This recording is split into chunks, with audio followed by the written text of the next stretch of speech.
بسم الله الرحمن الرحيم برنامج كان آن إذي كوها إننا وحا كمدا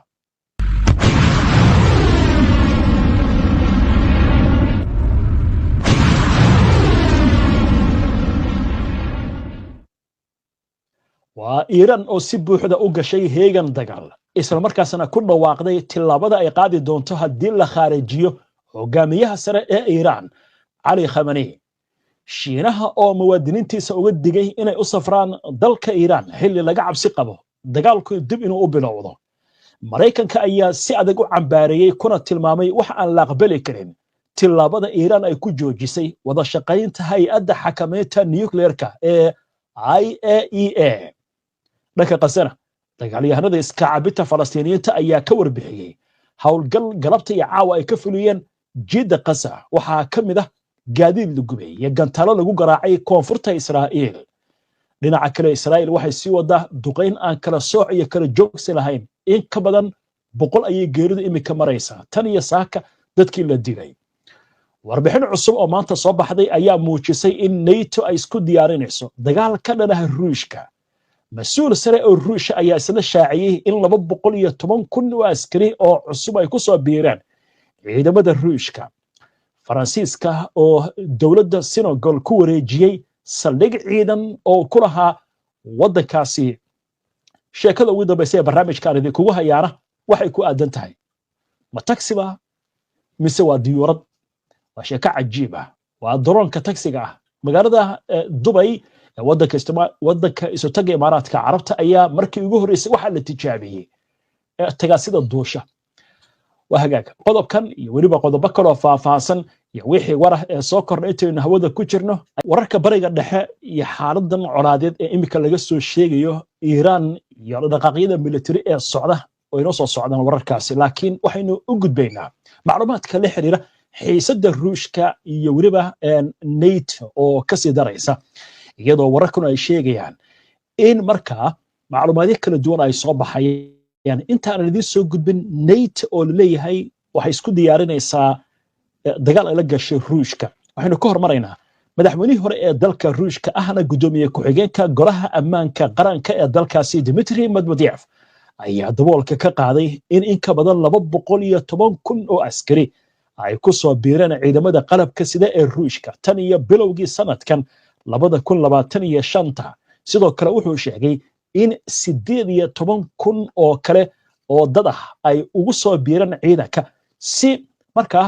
wax u qabso ah ama iska wax u qabso ah ama iyo waliba mutadawacnimo Dmitry Medvedev oo ka hadlayay arrintan ayaa waxa uu yiri shakal la'aan tani waa natiijada dadaalkeena midaysan waxaan jeclaan lahaa inaan u mahad celiyo dhammaan cid kasta oo ka qayb qaadatay hawshan guusha leh Medvedev waxa uu xusay inuu filayo in heerka qorista askarta ku biiraysa ciidamada Ruushka uu sii socon doono isagoo yiri waxaan filaynaa in aan sii wadi karno xawaaraha si isku mid ah mustaqbalka isla markaasna hawlaha taliyaha guud oo noo xil saaray ee ku saabsan qorista ciidanka si buuxda loo fulin doono tani waxay ku soo aadaysaa iyadoo cirka isku shareertay xiisada u dhaxaysa Ruushka iyo NATO iyadoo labada dhinacna dhowr mar qarka u istaageen dagaal tani markii uu bilowday dagaalka Ukraine sanadkii 2022 way dhankaas Ruushka waa ciidamadaas faraha badan ee 200,000 ka badan oo ciidamada Riigliga ku biiraya bal haddaba aynu eegno warbixin soo baxday oo la xiriirta NATO oo ayana la leeyahay waxay isku diyaarinaysaa dagaalka dhana Ruushka warbixin cusub oo soo baxday waxa warkan inooga diyaarisay wariyahayaga Nimca Abdikariin Timacade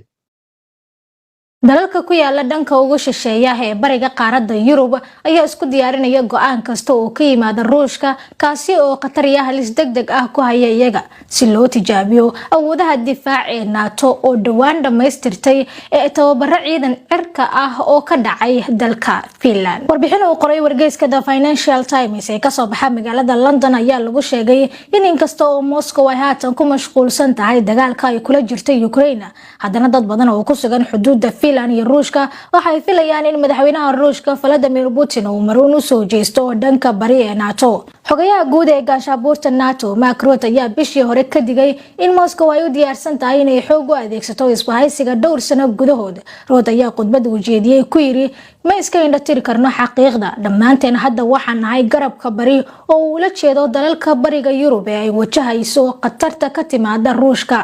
madaxweynaha Ukraine Volodymyr Zelensky ayaa isna khudbad uu ka jeediyay shirkii NATO ee toddobaadkii hore ka dhacay magaalada Hague ee dalka Netherland. Waxa uu ka sheegay in Ruushka uu qorsheynayo howlgallo ciidan oo cusub oo ka dhaca dhulalka gaashabuurta NATO. madaxweynaha Mareykanka Donald Trump oo markii uu yimid Hague uu ka qayb galayay shirka waxa uu soo jeediyay in heshiiska isdifaaca wadajirka ah ee NATO ee loo yaqaano qodobka 5aad uu yahay hadda mid fasiraad oo furan. muddadii uu xafiiska joogay Donald Trump waxa la isweydiinayay in Mareykanku ay ka go'an tahay difaacidda Yurub taasi oo dhalisay tuhun aan hore loo arag muddo 10 sano ah. sawirada yaxgacmeedku qaada ayaa muujinaya dhaqdhaqaaq xoogan oo ka socda saldhigyada Ruushka ee ku dhow garabka bari ee NATO oo ay ku jiraan garoomada diyaaradaha ee Lvov, Kamenka iyo Olenya kuwaasi oo weerar daroon ah kala kulmay Ukraine. arrintaasi oo wargeyska The Financial Times uu arko cadeyn muujinaysa in Moscow ay hore u bilowday tallaabooyin ay ku xoojinayso joogitaankeeda gobolka. wargeysku waxa uu soo xigtay xogayaha guud ee NATO oo sheegay in uusan filaynin in Ruushka uu weerar bilaabo waqti dhow, halka taliye ku-xigeenka ciidanka difaaca Finland General Kari Nisula uu sheegay in uusan ka walwalin goorta ay dhici doonto weerar, isagoo oo xusay in taariikhda 100 sano ah ay mar waliba ahayd sidaasi. waxaana uu yiri ma aha in weerar dhici doono balse waa goorma, laakiin waan u diyaar garoobaynaa maalin waliba. dalka Finland oo qayb ka ah isbahaysiga NATO ayaa hore waxa dhul uga qabsaday Ruushka inkastoo uu iska difaacay midowgii Soviyeeti intii lagu guda jiray dagaalkii jiilaalka ee dhacay intii u dhaxaysay sanadihii 1929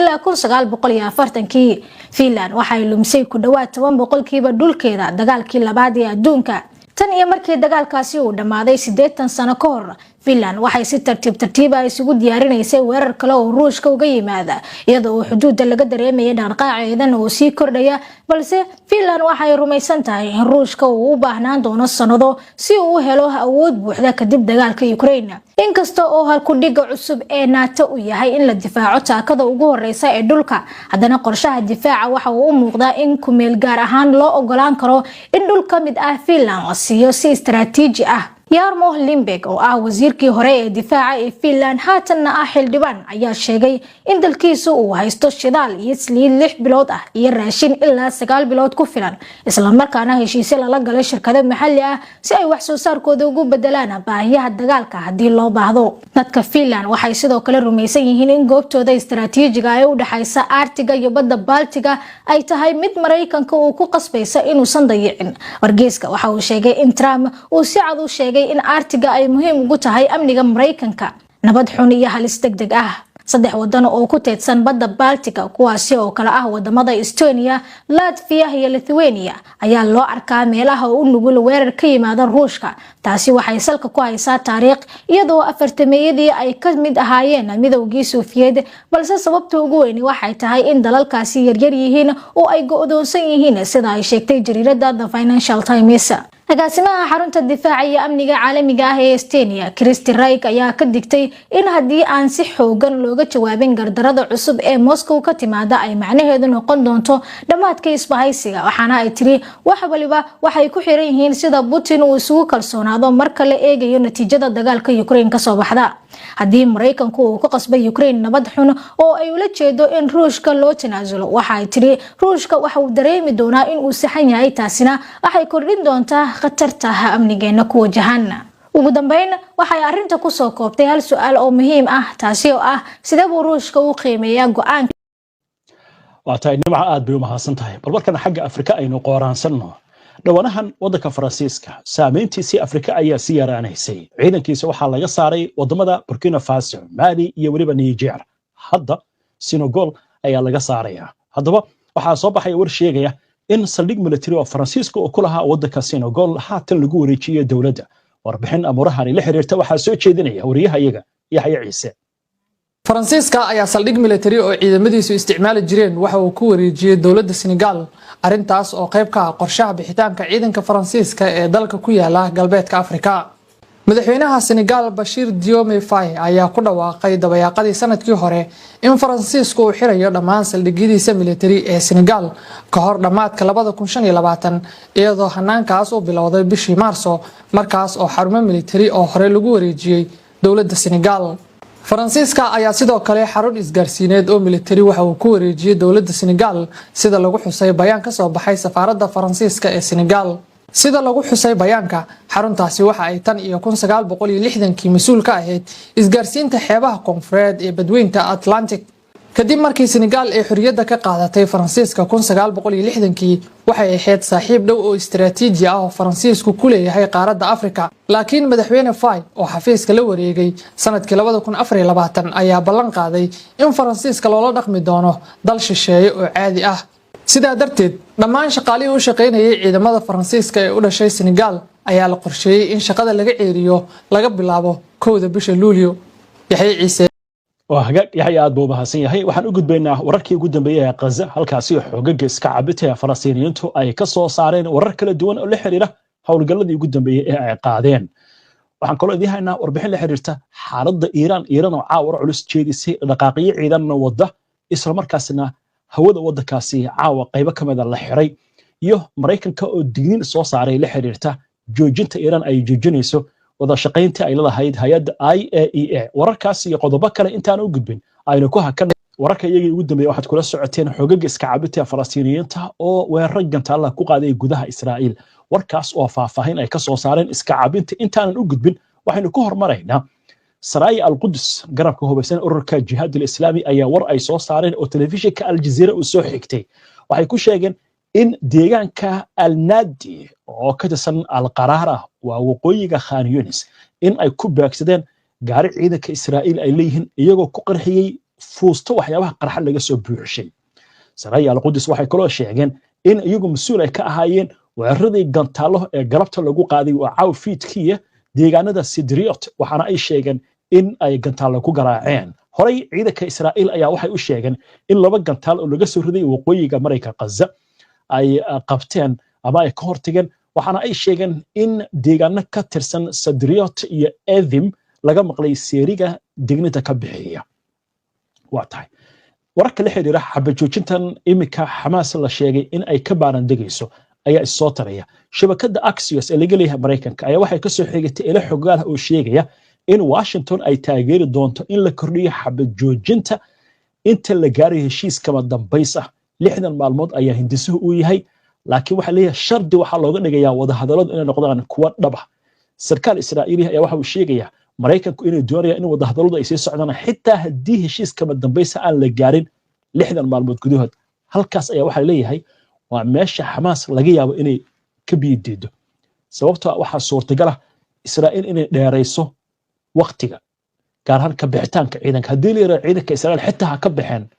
Mareykanka 60 maalmood qodobadii lagu fulin lahaa markaa inay ka baxdo Israa'iil oo dagaalku markaa uu sii socon karo. maxaa taas sabab u ah? heshiiskii la gaaray 19kii bishii January wuxuu dhigayay 1 bisha March in loo gudbo wajiga labaad. wajiga labaad muxuu dhigayay Israa'iil inay ka baxdo Mareykanka Gaza isla markaasna iska cabintu ay sii deyso dhammaan maxaabiista la haysto. laakiin markii la gaaray waqtigii oo loo gudbi lahaa wajigii labaad Netanyahu wuxuu yiri aan kordhin wajigii koowaad. Xamaas way diiday. sidaas ayaa marka xabadu ku bilaabatay. hadda Xamaas waa laga warsugayaa baa leeyahay. Mareykanku laakiin maxay leeyihiin 60 maalmood haddii loo gaari waayo heshiis waqtiga la sii kordhinaya. maxaa kaloo socda caawa? saraakiil Israa'iil waxay leeyihiin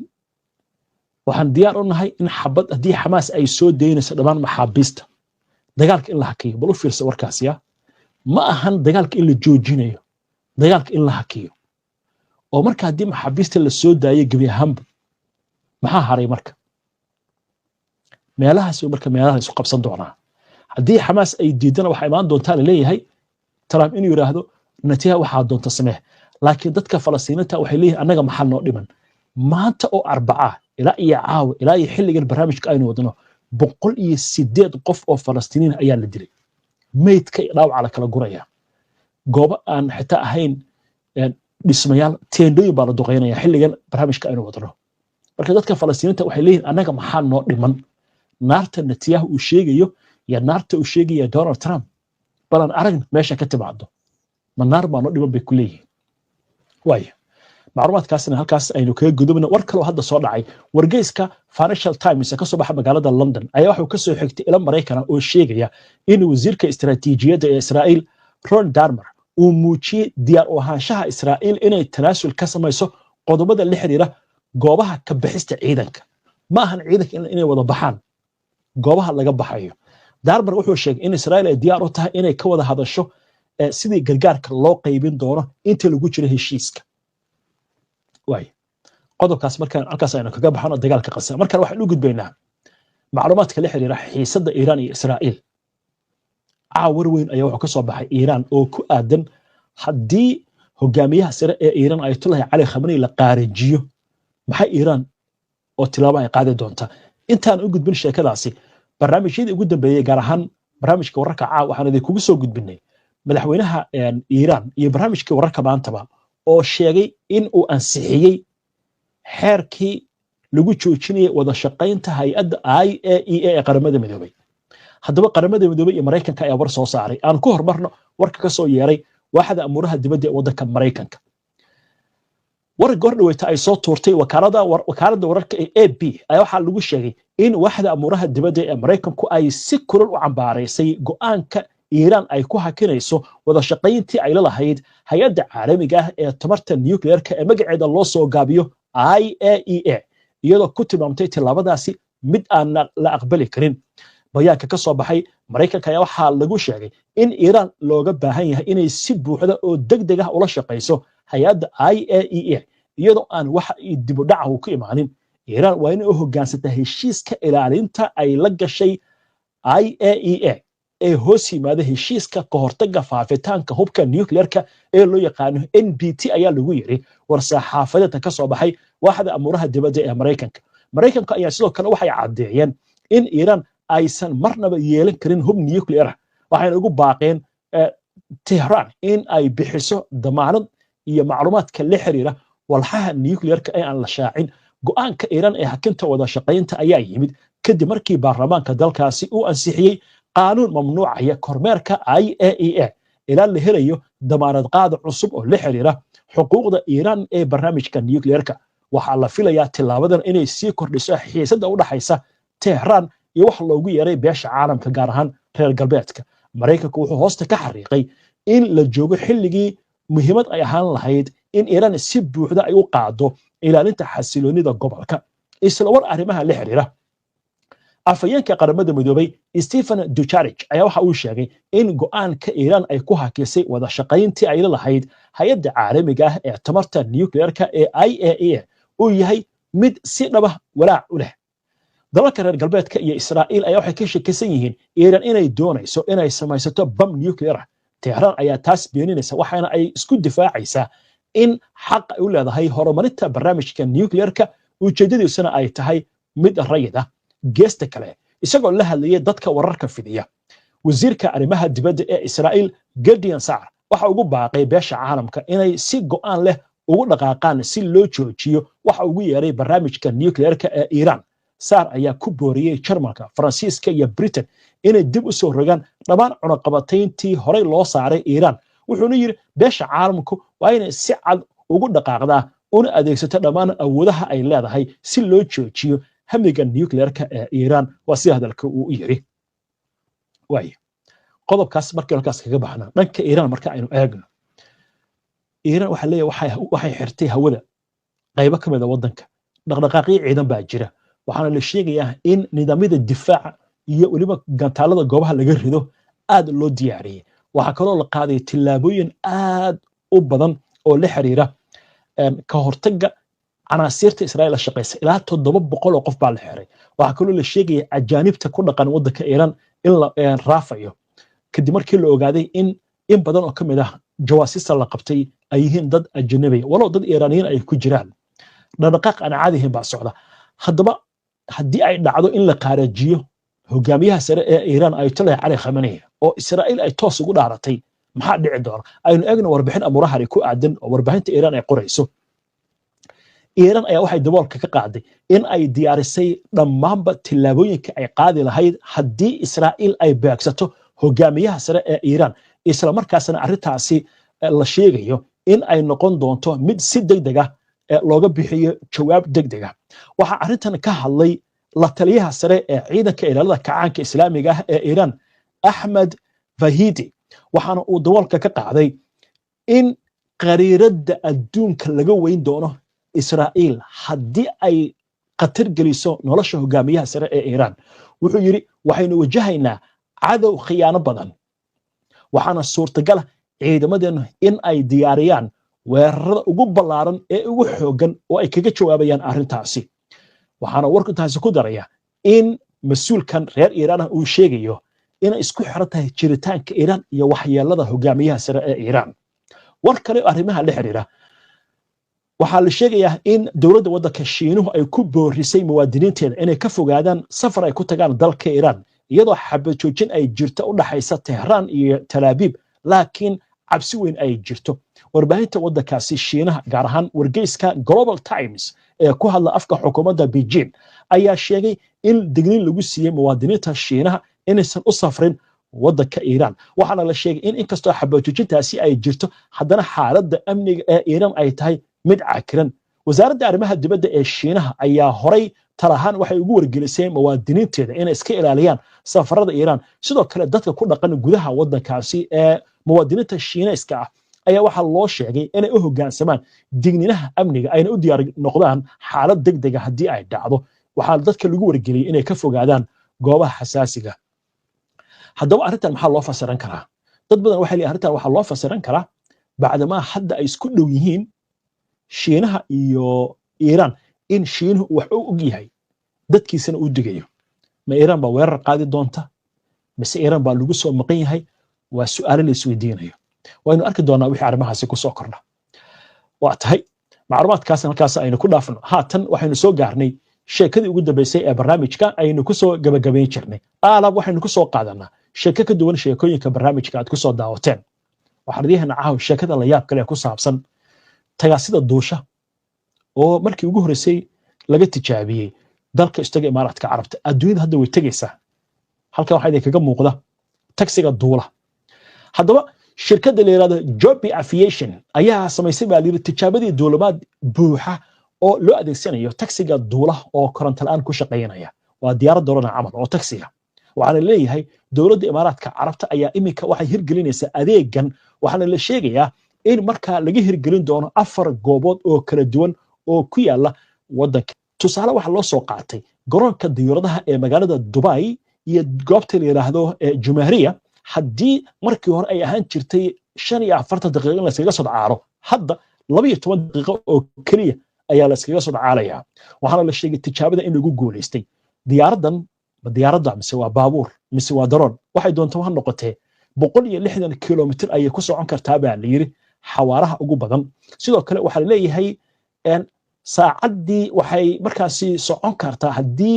korontada loo buuxiyo ama bateriga